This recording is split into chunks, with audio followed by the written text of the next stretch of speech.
Olá, seja bem-vinda, seja bem-vindo à aula 11 dessa playlist sobre as normas de publicação da APA 7ª edição. No vídeo de hoje falarei sobre 5 erros comuns que as pessoas cometem ao formatar os seus trabalhos nas normas da APA. Bom, qual é a motivação para falar desse assunto? Eu tenho alguma experiência corrigindo formatação ao longo dos últimos anos, por conta de ter que formatar os meus próprios trabalhos. Eu desenvolvi algum conhecimento nas normas, sobre as normas, e aí também acabo ajudando colegas, boca a boca, as pessoas vão conhecendo meu trabalho. Eu acabei realizando vários desses trabalhos. Ainda cometo erros, mas estou muito melhor hoje pela minha experiência. E um dos problemas das pessoas às vezes não se exporem ao manual, isto é, não ler o manual, é que as pessoas cometem erros sem saber que estão errando, né? Isso é bem comum, né? Quando a gente não domina uma regra, a gente comete um erro e está tudo bem em relação a isso. O que eu acho que esse vídeo pode trazer de útil às pessoas é que, se eu apresentar alguns erros comuns, as pessoas que assistirem esse vídeo vão saber o que elas estão fazendo errado e vão ser capazes de aprender a fazer do jeito certo. Então, o objetivo é apresentar alguns erros comuns para que as pessoas consigam retomar a rota correta da aplicação das normas, né? Então, neste vídeo eu vou apresentar 5 erros comuns, deixando claro que não são os 5 erros mais comuns, tá? Longe de mim ter essa pretensão de falar sobre isso, mas sim, são 5 coisas que eu identifico que acontecem bastante, e eu tentei colocá-los aqui em ordem de nível de pecado, digamos assim, né? Mais ou menos assim. Considero que os 2 primeiros erros que eu vou apresentar, eles são bem comuns, mas eles não são os mais graves, né? Os 2 primeiros, mas eu acho que os 3 últimos eles são razoavelmente graves, porque eles comprometem a qualidade do trabalho bastante, né? Os 2 primeiros nem tanto, mas acho que é bom também apresentá-los, porque se você não cometer esses erros, você vai demonstrar para colegas, para revisores, para editores de periódicos o seu, o seu apreço pela realização do trabalho de forma excelente. Então, o primeiro erro que eu destaquei é o uso inadequado de maiúsculas, tá? Então, o que o manual fala sobre isso? O manual da APA, ele é um estilo minúsculo, né? Ele é um down style, como é colocado no próprio manual. O que isso significa? Significa que, na dúvida, você deve usar letras minúsculas, pois é a regra. Ou seja, o manual ele diz, a regra é usar sempre letras minúsculas, né? Essa é a regra.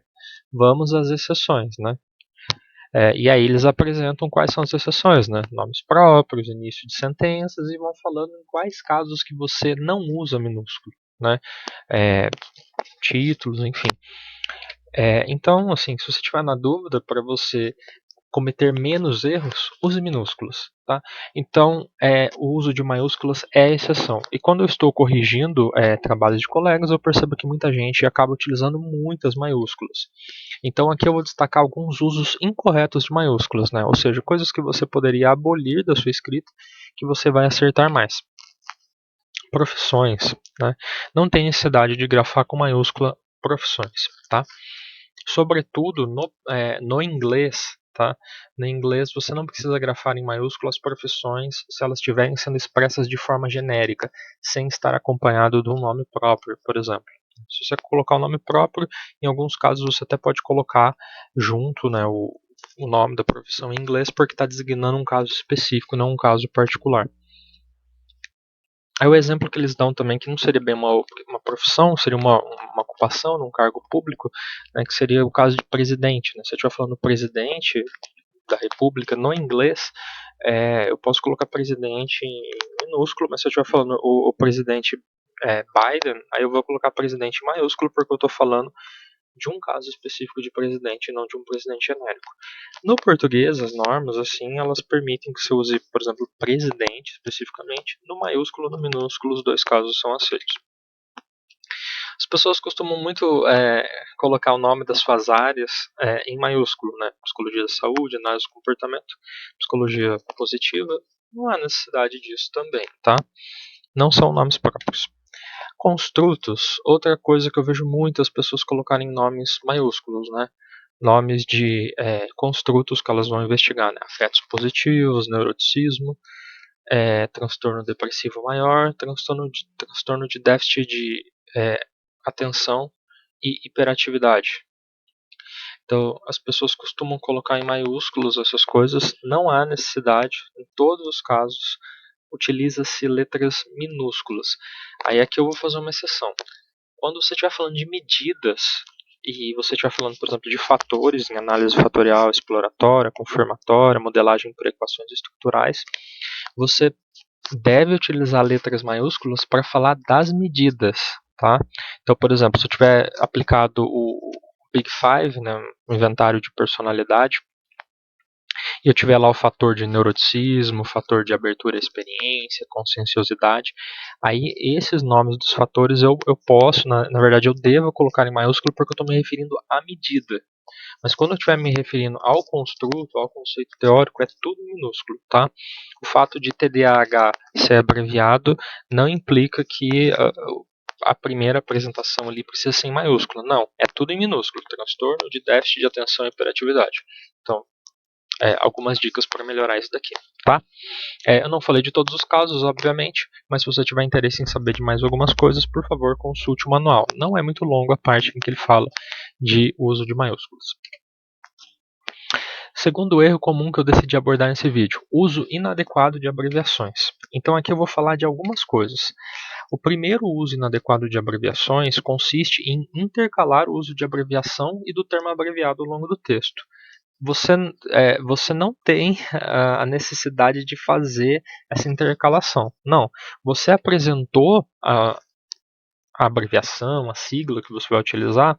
Na primeira ocorrência você fala a Organização Mundial de Saúde, OMS, blá blá blá blá blá blá. A Associação Americana de Psiquiatria, o inventário Beck de depressão, eu coloquei aqui a sigla em inglês que costuma ser utilizado, né? Eu utilizei a sigla na primeira ocorrência, obrigatoriamente em todas as demais ocorrências eu vou utilizar a sigla. Eu não posso ficar intercalando entre usar a sigla num parágrafo, no outro parágrafo eu uso o termo completo. Ou então, não, mas é porque eu usei a sigla na introdução. Agora no método, como ela não apareceu uma vez no método, eu vou introduzir novamente. Não, você introduz uma vez no seu texto, na introdução, e vai até ali as referências, usando só a sigla dali em diante, tá? Tem uma exceção a essa regra. A exceção a essa regra é que se você tiver tabelas, você precisa, isso vale para figuras também, você precisa colocar na nota ali de rodapé o significado das siglas. Então, por exemplo, na minha seção de instrumentos eu falo que eu utilizei o inventário Beck de depressão BDI. Lá nas tabelas dos resultados, quando eu estiver apresentando os scores dos participantes, pode ser que eu coloque lá, por questão de concisão de espaço, eu coloque BDI na tabela. Na nota de rodapé eu tenho que colocar BDI igual inventário Beck de depressão, tá? Mas essa é a única exceção para eu repetir a apresentação do termo completo e da sigla, tá? E eu não preciso, no caso das notas de tabela, já que eu mencionei aqui, eu vou falar isso com mais calma num vídeo futuro, mas eu não preciso ficar colocando os significados de termos estatísticos comuns, como média, desvio padrão, valor P, estatística T, essas coisas eu não preciso fazer, tá? Então, para que você erre menos, utilize apenas a sigla a partir da segunda ocorrência. Mas e se a primeira ocorrência do termo ocorrer num título de sessão? Eu introduzo a sigla no título de sessão? Aí você tem a opção. Se você quiser, você não precisa introduzir no título de sessão. Você pode introduzir no texto, sim, no primeiro parágrafo do texto, tá bom? Outro problema com o uso de abreviações.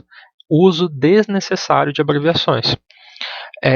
Por exemplo, um termo incomum e que é apresentado apenas 2 ou 3 vezes no texto. A APA sugere que uma abreviação seja utilizada se ela ocorrer no texto pelo menos 3 vezes, né? Mas às vezes você vai falar de uma coisa uma única vez, você não precisa abreviar. Por exemplo, Associação Brasileira de Agências de Regulação. Eu não conhecia essa sigla, né? Para mim seria muito mais fácil ler um texto, ainda que muito mais extenso, ler Associação Brasileira de Agências de Regulação, do que ler ABAR. Eu vou ficar, ABAR, o que é ABAR mesmo? Né? Então, qual que é a lógica dessa orientação do manual? não é conveniente você abreviar um termo que não é muito conhecido e que é apresentado menos de 3 vezes, porque senão vai dar tempo do seu leitor se acostumar com a sigla, decorar a sigla. Tá? Então, é melhor se escrever por extenso mesmo do que ficar introduzindo siglas em excesso. Ou abreviações. Né? Eu estou falando abreviação sigla aqui como sinônimo, acho que nem são sinônimos, mas quando eu falar uma outra coisa, entenda como a mesma coisa neste vídeo. Terceiro ponto, aqui no uso inadequado. Uso excessivo e falta de bom senso no uso das abreviações. Então aqui, o manual ele fala sobre a questão de bom senso também. Né? Deve-se pesar os benefícios do ganho de espaço ao abreviar. Por exemplo, você tem uma sigla longa, como a apresentada na sessão anterior, que já até esqueci o significado, Agência Brasileira de Regulação, se não me engano, versus os custos da maior dificuldade de leitura para o leitor. Veja bem, eu acabei de dar um exemplo que eu não lembro do significado da sigla, né? Então, será que vale a pena para mim ficar apresentando a sigla ABAR, sendo que eu não vou lembrar do que significa? Será que vale a pena? O quanto eu vou economizar? Talvez eu ganhe umas 2 ou 3 linhas no final do meu texto? Ou se não, será que é uma sigla que ocorre muito? Por exemplo, uma sigla de conhecimento amplo por conta da mídia, como transtorno de déficit de atenção e hiperatividade. Às vezes a minha dissertação, o meu artigo é sobre TDAH e eu vou usar essa expressão 50 vezes no meu texto. Nesse caso é uma questão de bom senso, dá para usar a abreviação, mas em alguns casos não se justifica. Então, um exemplo que eu trago aqui, os termos OMS, né, Organização Mundial de Saúde, e OAB, né, Ordem dos Advogados do Brasil, eles são bem conhecidos no Brasil. As abreviações elas geram uma economia de espaço, né, você tem três palavras grandes, né, mais as palavras menores ali nas preposições, nas siglas, e você muda isso para 3 letras, então você ganha uma economia de espaço, sobretudo se você utilizar esse termo muitas vezes na sua obra, e você tem poucos custos para o leitor. O leitor não vai ficar pensando o que é o OMS mesmo, o que é a OAB. Agora, você pode ter um caso assim que é o caso oposto. Por exemplo, eu começo a abreviar nome de grupo, variável dependente, e aí fica uma frase horrorosa, mais ou menos assim. O grupo AD teve TRs significativamente menores que o grupo BD. Quanto ao desempenho, no entanto, os grupos não diferiram em VP nem em FP. E você fica assim, meu Deus, o que é isso, né? Então seria melhor, olha só, você vai ter uma linha a mais, pelo menos aqui nesse slide, né? É o mesmo texto que está escrito acima está escrito abaixo, só que abaixo sem sigla, né? Sigla é ótimo. O grupo alta dose teve tempos de reação significativamente menores que o grupo baixa dose. Então, eu não usei mais AD e nem BD. Eu falei o grupo alta dose e o grupo baixa dose. Né? Provavelmente, né, como eu estou falando de resultados, eu já expliquei anteriormente o que é alta dose, qual que é o tamanho dessa dose, como que foi implementado, né, como que foram criados artificialmente esses grupos alta e baixa dose. Então aqui eu posso usar sem ser a sigla, o grupo alta dose, baixa dose, tempo de reação ao invés de TRs, embora aqui no inglês seja muito comum o RT, né, o Reaction Time. Em português você pode até utilizar o TR talvez pudesse ter permanecido aqui, mas eu reduziria o número de siglas de 5, né, de abreviações de 5 para uma. Né? A sequência. Quanto ao desempenho, no entanto, os grupos não diferiram em verdadeiros positivos nem em falsos positivos. Né? O que eu escrevi aqui, na verdade, não faz nenhum sentido, né? Não faz qualquer sentido em relação a teoria, nada, né? Eu estou falando de desempenho em tempo de reação, e depois eu estou falando medida de diagnóstico de sensibilidade, especificidade, mas é só para dar o exemplo aqui das abreviações. Então eu acho que não vale a pena ficar abreviando a torta direito, mesmo que a abreviação apareça várias vezes, porque pode complicar muito a compreensão do texto, sua inteligibilidade. Ok? Aqui, para fechar, às vezes aqui eu estou usando abreviações entre aspas, porque na verdade eu acho que não é abreviação que eu quero dizer aqui, mas é um rótulo descritivo, na verdade. Então, às vezes, um pesquisador ele pode omitir uma abreviação, né, um rótulo, na verdade, descritivo, quando esse rótulo ele seria mais curto e mais descritivo. Por exemplo, eu posso descrever o seguinte resultado. Né, indivíduos com scores menores que 60% na tarefa levaram mais tempo para realizar a tarefa que indivíduos com scores maiores ou iguais a 60%.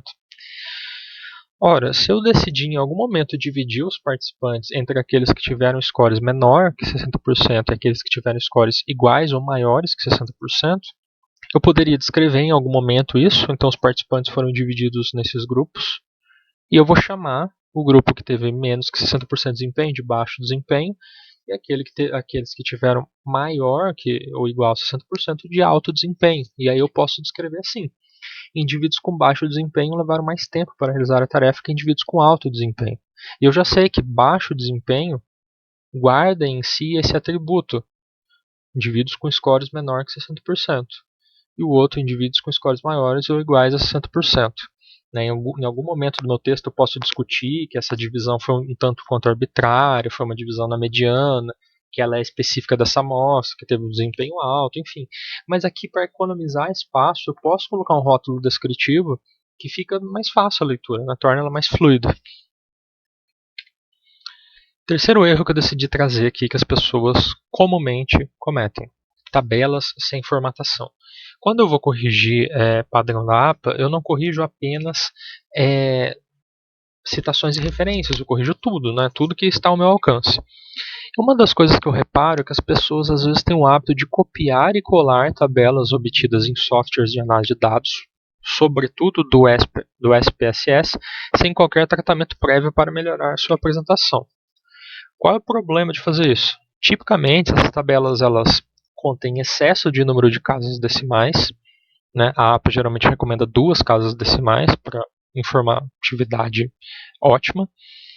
As tabelas elas poderiam ser resumidas, quer dizer, tem informações redundantes ou desnecessárias ali para o leitor, e elas não atendem ao estilo APA, porque as tabelas elas foram feitas para uma adequação do software, não necessariamente para ser colocada no Ctrl+C, Ctrl+V num manuscrito científico, numa dissertação ou tese. Ok? Então vamos ver exemplos.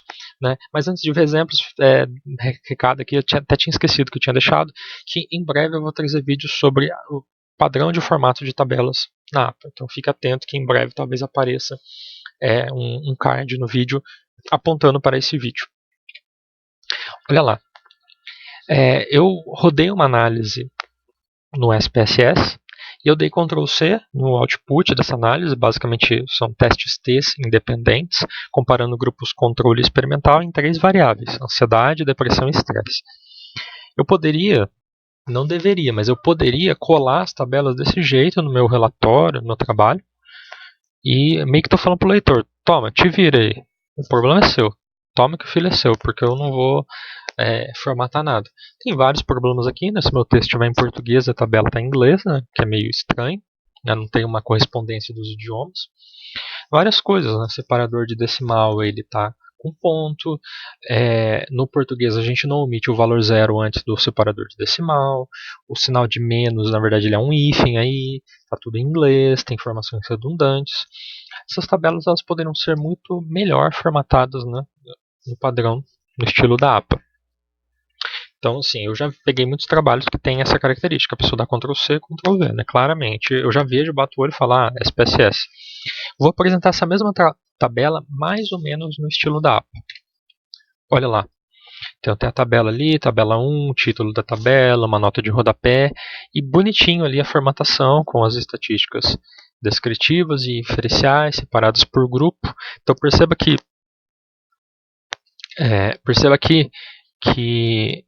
essas informações aqui, eu reorganizei essas informações, acabei jogando fora o erro padrão da média, e aqui eu peguei só as informações que me eram relevantes, né, que eram os testes, o teste T, o grau de liberdade, o valor P, peguei só da segunda linha, que é o teste T de Welsh, tá, e joguei aqui. Na verdade eu reparei agora que tem um erro aqui nessa tabela, né, um pequeno erro, que aqui, daqui para cá eu esqueci de colocar as vírgulas no lugar dos pontos, né. Mas não tem problema. O meu argumento ele fica mantido, que que essa tabela ela está muito mais próxima do padrão da APA, né, feita essa ressalva de que eu esqueci de colocar as vírgulas aqui, do que essas daqui que estão muito mais poluídas e com informações desnecessárias ao leitor. Né. Seguindo então, quarto erro comum que as pessoas cometem: apresentação incompleta, incorreta ou duplicada de informações estatísticas. Então vamos ver Como que isso se dá? Primeiro, né, apresentação incompleta. Perdão, apresentação incorreta. Uma apresentação incorreta é aquela que não atende ao estilo. Então, deixa eu dar alguns exemplos. O grupo controle teve menor ansiedade, blá blá blá blá. Qual que é o problema nessa descrição aqui? É a ausência de espaços antes e depois do símbolo de igual. Então, sempre que a gente tem um símbolo, né, um símbolo de mais, de menos, se eu colocar uma equação também no meu artigo, que pode acontecer em algumas áreas, eu tenho que colocar espaços entre o símbolo estatístico, ou melhor, entre os operadores matemáticos, né, igual, mais, menos, multiplicação, e os símbolos ou números que antecedem e sucedem esse elemento. Né? Um outro erro é esquecer de colocar em itálico os símbolos estatísticos. Né? Não são todos os símbolos estatísticos que são italicizados, mas média, desvio padrão, esses símbolos são. Né? Então aqui ficou faltando. Terceiro problema, né, de apresentação incorreta de estilo. Aqui, o que acontece? Aqui eu apresentei média com uma casa decimal, desvio padrão com 3, média com 1, desvio padrão com 2. Ou seja, eu fui inconsistente, né? A APA recomenda 2 casas decimais. Eu até poderia, em alguns casos, adotar uma casa decimal ou 3, mas o ideal é que eu mantenha constante, ao longo de todo o artigo, ao longo de todas as estatísticas, a apresentação desse número de casas decimais.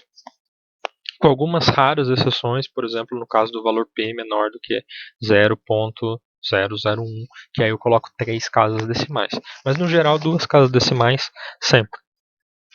Ok? Agora, quando que a apresentação ela está incompleta? Ela está incompleta quando as informações elas são insuficientes para a adequada apreciação do que está sendo relatado. Por exemplo, o grupo controle teve menor ansiedade que o grupo experimental. Aqui eu estou assumindo que eu não apresentei a tabela, tá? Então faz de conta que aquela tabela que eu mostrei antes não foi apresentada. Se eu coloco só isso, não tem informações numéricas aqui, né? Essas informações numéricas, elas não são opcionais, elas têm que ser apresentadas. Ou graficamente, ou tabularmente, ou textualmente, ou em materiais suplementares, a depender do contexto. Aqui no caso, elas poderiam ser muito bem ter sido apresentados ou na tabela ou no texto. O grupo controle teve menor ansiedade que o grupo experimental. Beleza, o relato aqui está perfeito, mas está faltando descrever essa diferença. Ela foi uma diferença apenas numérica, né, ou também foi uma diferença estatística. Ou seja, a apresentação de um teste T aqui seria necessário para me dizer se eu tenho confiança de que esse resultado foi tão ou mais extremo do que um determinado critério meu, considerando que a diferença não existisse, ok? Terceiro caso, eu apresentei tudo, então aqui eu acrescentei o teste T, mas eu não apresentei uma estatística de tamanho de efeito, né? Algumas forças-tarefas da APA têm recomendado que a gente acompanhe resultados de testes estatísticos como o teste T e o valor P com intervalos de confiança e medidas de tamanho de efeito, tá? Então acho que isso ficou faltando aqui também porque ela está incompleta, né? Se eu tiver uma amostra muito grande, eu vou ter um resultado significativo, mas eu não vou saber se esse efeito, se esse resultado é importante. Agora, quando que as informações são consideradas duplicadas? É quando as informações que estão contidas em tabelas são exaustivamente repetidas no texto, né? Ou seja, as informações estão em 2 lugares ao mesmo tempo. O que seria um caso errado? Suponha que eu apresentei a tabela, então agora vamos pensar de novo na situação em que eu apresentei aquela tabela mais ou menos formatada bonitinha no padrão da APA. E aí eu coloco essa informação no texto, sendo que ela já está na tabela. O grupo controle teve menor estresse que o grupo experimental, repetindo inclusive os números que já estão na tabela. Ora, se eu vou colocar essas informações no texto, eu preciso da tabela para quê? Se elas já estão no texto. E se elas estão na tabela, por que eu preciso repetir no texto? Então, geralmente, uma sugestão que se dá é que você coloque as informações na tabela, quando são muitas informações, e no texto você faça destaques, você faça interpretações, né, do que está na tabela, e não repetições, não reafirmações. O que seria uma apresentação correta? Suponha que eu apresentei aquela tabela novamente, vou até voltar a tabela aqui, apresentei essa tabela. Então eu falei assim, a tabela 1 apresenta as estatísticas descritivas e inferenciais de ansiedade, depressão e estresse para os grupos controle experimental. Ponto. E aí eu falo o seguinte.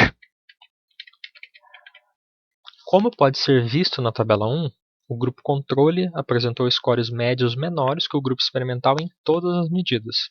Quer dizer, ó, descrevi praticamente a tabela inteira aqui, ou pelo menos boa parte da tabela.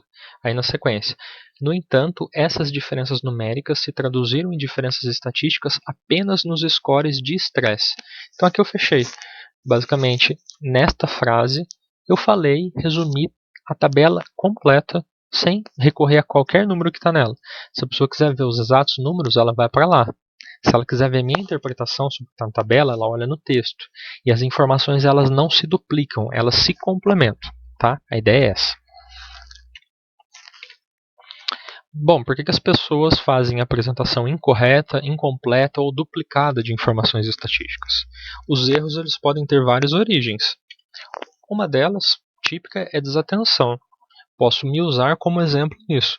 Vocês viram que eu esqueci de colocar substituir os pontos por vírgula na minha tabela. Foi até bom eu ter cometido esse erro pensando agora em retrospectiva, porque eu tenho um exemplo de desatenção.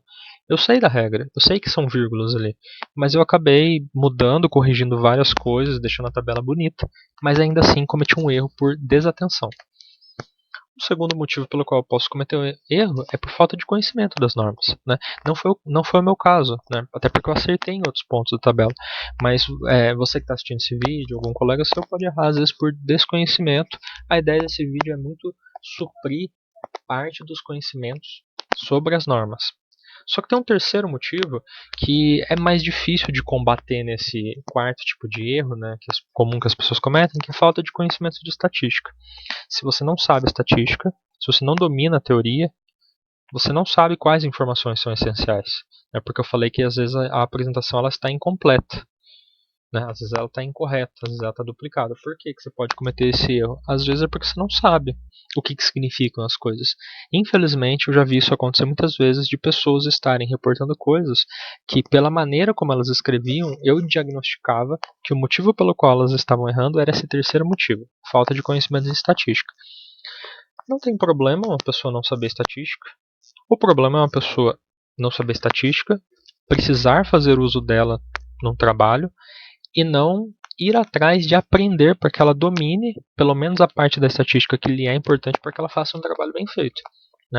Para tentar suprir esse terceiro ponto aqui, que é um desconhecimento relacionado à estatística, eu gostaria de fazer uma propaganda gratuita aqui do Psicometria Online, coordenado pelo Bruno Damasio, do canal da Fernanda Pérez, coordenado pela própria, né, que também fala sobre estatística, assim como o Psicometria Online, e o Cientística, coordenado pelo Altair. São 3 sites e 3 canais de YouTube que eu gosto muito, que eu acho que dão uma contribuição muito grande para a comunidade científica brasileira, com materiais didáticos acessíveis em português, que vocês podem correr atrás, caso vocês tenham que suprir a necessidade de superar essa falta de conhecimento de estatística, para que vocês não cometam esse quarto erro que está além do escopo aqui da minha aula, né? Ensinar a estatística. O quinto erro comum que eu vou falar nesse vídeo consiste em lista de referências incompleta ou imprecisa. Eu considero esse erro particularmente grave e vou argumentar por que daqui a pouco. Bom, o que seria uma lista de referências incompleta? Uma lista de referências incompleta é aquela em que eu cito fulano 2010, cicrano 2015 e beltrano 2020, mas eu não coloco as obras desses autores. Então, se uma pessoa cética estiver lendo o meu trabalho, ela não vai conseguir consultar, porque ela fala, nossa, o que o Marcos está falando sobre fulano 2010 é muito interessante, esse fulano 2010 vai ser muito útil para mim. Ela chega na minha lista de referências e não encontra fulano 2010. Ela não sabe quem é fulano 2010. Dependendo do nome dele, né, às vezes fulano pode ser, sei lá, Souza, que é um sobrenome bem comum. Muito difícil dessa pessoa identificar, às vezes, para qual obra que eu estou dando os créditos, porque na verdade eu não estou dando os créditos, né? Eu estou fingindo que estou dando os créditos. Então esse é um problema, né? Um problema mesmo de a citação ela não cumpre o seu papel, que é dar crédito aos autores, porque os autores de fato eles não estão na lista de referências. E o segundo problema, na minha opinião, é que, a depender da quantidade de referências incompletas que você tem na sua lista, isso denota um desleixo, porque vamos supor que você citou 100 obras e você referenciou 50. Então, o que você fez? Você foi dando Ctrl C nas citações dos artigos e colando no texto e montando o quebra-cabeça, mas não se deu ao trabalho de preparar a lista de referências com cuidado? Isso denota um certo desleixo com o trabalho, uma falta de comprometimento, na minha opinião. É claro, é comum que você esqueça uma, duas, três referências, pode acontecer. O que eu falo é quando você omite uma quantidade gigantesca de referências na sua lista. Bom, o que seria um outro caso de lista de referências incompleta? É quando nem todas as informações de uma referência são apresentadas. Por exemplo, o periódico e o volume são omitidos, o que pode dificultar um pouco a localização da obra, né? Se eu omitir alguma informação, às vezes, dependendo do quão antiga a obra é difícil de identificar, né? Como foi publicado, onde foi publicado, quem publicou. Então é importante que se procure a completude das informações para cada tipo de referência. Quando que uma lista de referências ela está imprecisa? Então, o exemplo que eu vou dar aqui, eu vou dar um exemplo só, é quando, por exemplo, eu tenho as citações fulano 2010, e aí chega nas referências e tem fulano 2020. Aí fica naquela dúvida. O que será que aconteceu aqui? Será que o autor referenciou fulano 2010 querendo referenciar fulano 2020? E aí, na verdade, como eu me interessei pela referência, é só eu ler fulano 2020? Ou será que ele citou fulano 2010 e acidentalmente referenciou fulano 2020? Então, na verdade, a obra que eu preciso consultar não está na lista de referência, porque ele citou 2010, mas acabou referenciando a obra errada. A mesma coisa para os demais casos, né? Então a pessoa cita Cicrano 2015 e coloca nas referências Cicrano e colaboradores. Coloca uma lista de autores, ou ao contrário, né? Ela cita Cicrano e colaboradores e na referência Cicrano está como único autor, né? Terceiro caso, esse caso pode até dificultar a pessoa de identificar que a referência está na lista de referências, né? A pessoa cita Cicrano e Fulano, ela vai lá na letra S e não encontra Cicrano e Fulano. E ela acaba nem percebendo, porque ela não cogita a hipótese de que, na verdade, Cicrano e Fulano está referenciado na lista de referência como Fulano e Cicrano, né? Então a ordem de autoria aí tem um problema, né? A gente não sabe se a ordem está errada nas referências ou na citação. E como a citação é alfabética, na maioria das vezes, pelo menos no padrão APA é alfabético, a pessoa tem dificuldade de encontrar a obra na lista de referências e às vezes ela pode até assumir que a referência não está ali. Então esses são os dois casos de lista incompleta e imprecisa. Bom, quais são as soluções para a lista de referência ficar completa e precisa? Bom, uma das soluções, obviamente, é revisar minuciosamente a correspondência entre citações e referências, né? E ter, claro, algum domínio ali das normas da APA. E aí, sugiro que você veja 2 vídeos meus, um vídeo sobre referências e um vídeo sobre citações que vão aparecer no card do vídeo daqui a pouco. Uma outra possibilidade é contratar um serviço de revisão. Deixo aqui, em particular, o meu e-mail. Eu ofereço serviços de revisão. Eventualmente eu posso estar com uma sobrecarga de tarefas, de atividades. Nestes casos eu vou recomendar algumas das minhas colegas que têm feito esse serviço também, para que resolvam o seu problema com as normas da APA, tá bom? Uma outra possibilidade é o uso de softwares de gerenciamento de referências acadêmicas.